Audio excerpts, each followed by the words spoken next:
ጤና ይስጥልን የአቢሲና ዜና ተከታታዮች ለዛሬ ያዘጋጀንላችሁን ዜና ይዘን ቀርበናል። ቻናሉን ሰብስክራይብ በማድረግ እንድትከታተሉን ከወዲሁ እንጋብዛለን። ኢትዮጵያ ኤርትራ ታጣቂ ቡድኖችን ትደግፋለች፣ ሉዓላዊነትንም እየጣሰች ነው ስትል ከሰሰች።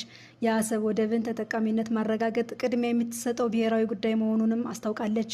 የውጭ ጉዳይ ሚኒስትር ዶክተር ጌዲዮን ጢሞቴዎስ ይህንን ያሉት ሆርን ሪቪው እና አዲስ አበባ ዩኒቨርሲቲ በጋራ ባዘጋጁትና ትናንትና ህዳር 4 ቀን 2018 ዓ.ም በተካሄደው የውጭ ጉዳይ ፖሊሲ ፎረም ላይ ነው። በዚህ ወቅት የኢትዮ ኤርትራ ውጥረቶች ታሪካዊና አሁናዊ መነሻዎች ላይ ዝርዝር ግምገማ የቀረበ ከመሆኑም በላይ ኢትዮጵያ ችግሩን ለመፍታት ያላት አካሄድ መቀመጡም ተገልጿል። የውጭ ጉዳይ ሚኒስትሩ ጌዲዮን ጢሞቴዎስ ኢትዮጵያ ለደረሰባት ትንኮሳዎች ያሳየችው ወታደራዊ ትዕግስት ገደብ የለሽና ቅድመ ሁኔታ የሌለው አይደለም ሲሉ አስጠንቅቀዋል።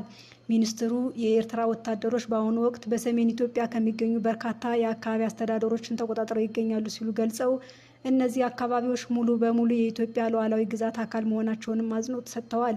አክለውም ኤርትራ በመንግስት ላይ ትጥቅ ላነሱ ቡድኖች ከፍተኛ ቁሳዊ ድጋፍ በመስጠት በኢትዮጵያ ውስጥ ጉዳዮች ጣልቃ እየገባች መሆኗንም ገልጸዋል። እነዚህ እውነታዎች ኢትዮጵያ የመከላከል መብቷን በህጋዊ መንገድ እንድትጠቀምበት በቂ መሰረት ይሰጣሉ ሲሉ ጠቅሰው ኢትዮጵያ ቀድሞውንም ተጋላጭ በሆኑ ቀጠና ውስጥ አውዳሚ ግጭቶችን ለመከላከል መቆጠብ እንደመረጠች አበክረው አስረድተዋል። ይሁን እንጂ ኢትዮጵያ እርምጃ ከመውሰድ መቆጠቧ ገደብ የለሽና ቅድመ ሁኔታ የሌለው ተደርጎ ሊወሰድ እንደማይገባም አጽንኦት ሰጥተዋል።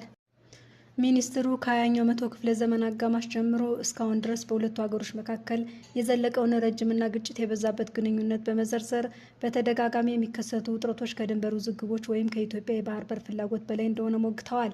ለማሳያነትም ዋና ዋና ምክንያቶችን የጠቀሱ ሲሆን ከእነዚህ መካከል አንዱ ኤርትራ በኢትዮጵያ የውስጥ ጉዳዮች ላይ ተጽዕኖ የማሳደር ሙከራዋ ሲሆን፣ ሁለተኛው ደግሞ የኢትዮጵያ ተቃዋሚ የሆኑ የውጭ ኃይሎች ኤርትራን እንደ መሳሪያ ተጠቅመዋታል የሚል ነው።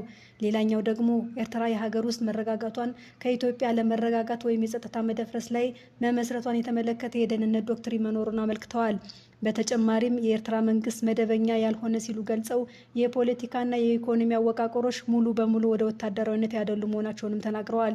ይህ ሁኔታም ኤርትራ መደበኛ ኢኮኖሚያዊና ዲሞክራሲያዊ ግንኙነት የማድረግ አቅሟን የሚገድብ ከመሆኑም በላይ የ2018ቱ ግንኙነት የማስቀጠል ጥረትን ጨምሮ ቀደም ሲል የተደረጉ የእርቅ ጥረቶችን አሽመድምዷል ብለዋል። እነዚህ ችግሮች ይኑሩ እንጂ ኢትዮጵያ የአፍሪካ ቀንድን እንደ ጋራ ጂኦ ኢኮኖሚያዊና የባህል ትስስር ያጎላበተ ቀጠና አድርጋ እንደምትመለከት ሚኒስትሩ አጽንኦት ሰጥተዋል።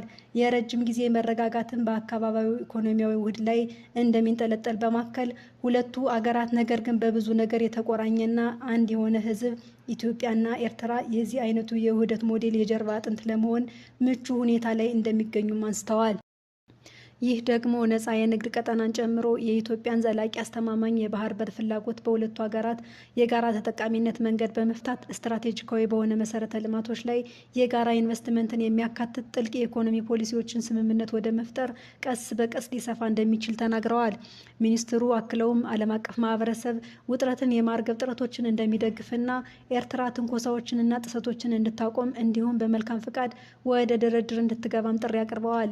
ለታሪካችን ባሪያዎች መሆን የለብንም፣ ይልቁንም የመጪው ዕጣ ፈንታችን ባለቤቶች መሆን አለብን ሲሉ ገልጸው ሁለቱ መንግስታትና ቀጣዩ ትውልድ የሰላም የቀጠናዊ ውህደትና የጋራ ብልጽግናን ጎዳና እንዲከተል አሳስበዋል። ከሚኒስትሩ ንግግር በኋላ ተሳታፊዎች በሆርን ሪቪው ዋና ዳይሬክተር ብሌን ማሞ የተመራ ጥያቄና መልስ መርሃ ግብርም ላይ ተሳትፈዋል። የአሰብን ወደብ አስመልክቶ ለቀረበላቸው ጥያቄ ምላሽ የሰጡት ሚኒስትሩ አሰብ የኢትዮጵያ ቀዳሚ ትኩረት ሆኖ የሚቀጥለው በታሪክና ሕግ ብቻ ሳይሆን የኢትዮጵያ መንግስት ኤርትራን ራሷን በራሷ ማስተዳደር ከጀመረችበት በፊትም ሆነ በኋላ ከፍተኛ የሆነ መዋዕለ ንዋይ ስላፈሰሰበትም ጭምር መሆኑን አስምረውበታል። ኢትዮጵያ እንደ አውሮፓውያን አቆጣጠር በ1998 ኤርትራ ጦርነት ስታውጅ የአሰብን ወደብ ተጠቃሚነት ማጣቷን አስታውሰው አገሪቱ ወደፊት ለተመሳሳይ ተጋላጭነት ራሷን አትሰጥም ሲሉ አጽንኦት ሰጥተዋል። በተጨማሪም ጠቅላይ ሚኒስትር አብይ አህመድ በፓርላማ ያደረጉትን ንግግር በማስታወስ ኢትዮጵያ ለባህር በር ያላትን የተፈጥሮ ተደራሽነት የተቋረጠበት ሂደት ህጋዊነት ላይ ጥያቄም አንስተዋል። ኢትዮጵያ በቀጠናው ከሚገኙ ሌሎች የባህር ዳርቻ የሚገኙ ሀገራት ጋር በየብስ ትራንስፖርት ስምምነቶች አማካኝነት የወደብ ተጠቃሚነቷን ለማስፋፋት ያላትን ስትራቴጂካዊ ውጥኗን አጉልተውም አሳይተዋል። በአማራ ክልል ደቡብ ወሎ ዞን ደላንታ ወረዳ የኦፖል ማዕድን ቁፋሮ ላይ ያሉ ዋሻ የተናደባቸው 8 ግለሰቦች ከ1 ዓመት 10 ወራት በኋላ አጽማቸው ተገኘ። የማዕድን አውጪዎቹ አስከሬን የተገኘው በሌሎቹ የማዕድን ቆፋሪዎች እንደሆነ ግለሰቦቹ አባል የሆኑበት የወርቅ ዋሻ የከበሩ ማዕድን አምራችና ግብይት ማህበር ሊቀመንበር አቶ ተስፋዬ አጋዥ ለቢቢሲ ተናግረዋል።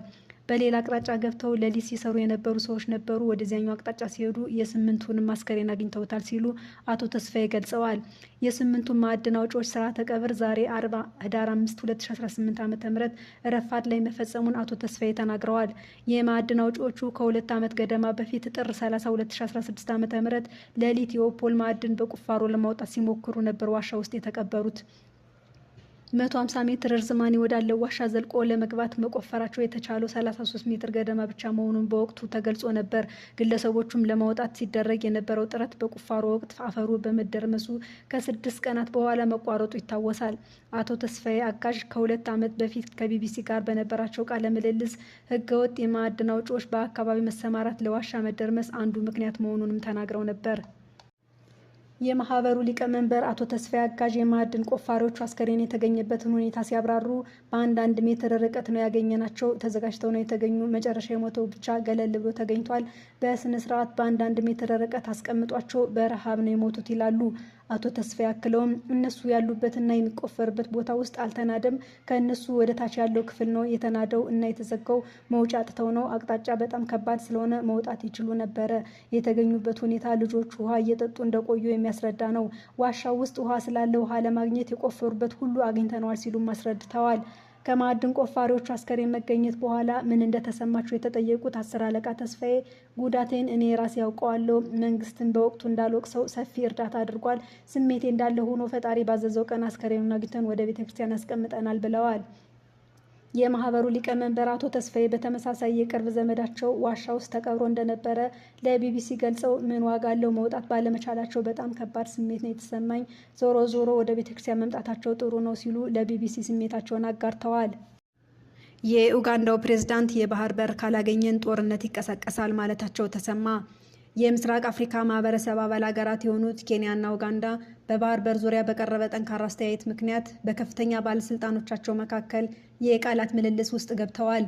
የኡጋንዳው ፕሬዝዳንት ዮዌሪ ሙሴቬኒ ከ1 ሳምንት በፊት ጥቅምት ወር ማብቂያ ላይ አገራቸው በኬንያ በኩል የህንድ ውቅያኖስ ይገባታል ብለው በይፋ መናገራቸው በአካባቢ ምን ያስከትል ይሆን የሚል ስጋትን ቀስቅሷል።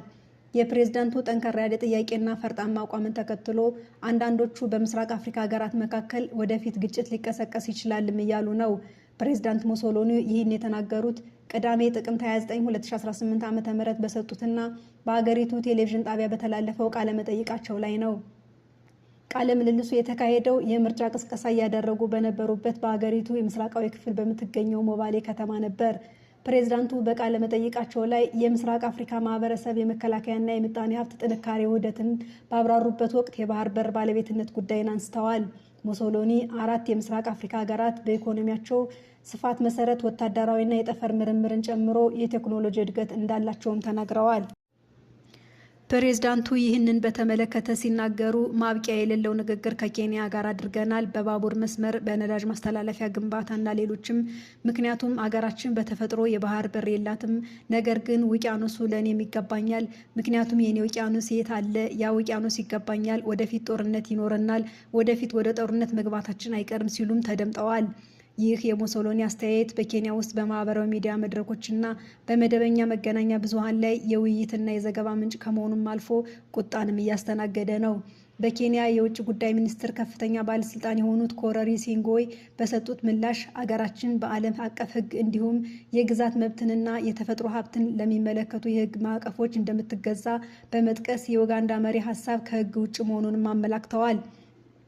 ኡጋንዳ የባህር በር የላትም አገር ስትሆን ፕሬዝዳንቷ ዮዌሪ ሙሴቬኒ የባህር በር ስለመገንባት ያላቸው ፍላጎት እንዲሁም የህንድ ውቅያኖስን ያለምንም ገደብ የመጠቀም ፍላጎታቸውን ሲናገሩ በምስራቅ አፍሪካ ውስጥ የአዲስ ስጋትን ፈጥሯል። ሙሴቬኒ ኡጋንዳን በባህር ዳርቻ ከሚገኙ ጎረቤቶቻቸው ኬንያና ታንዛኒያ ጋር ወጥ በሆነ መልኩ የባህር ላይ መብት እንዳላት በመግለጽ የማይቻል ከሆነ ወታደራዊ እርምጃ ሊኖር እንደሚችሉ ፍንጭ ሰጥተዋል። ለዛሬ ያዘጋጀንላችሁ ዜናዎች እነዚህ ነበሩ። ስለተከታተላችሁን ከልብ እናመሰግናለን።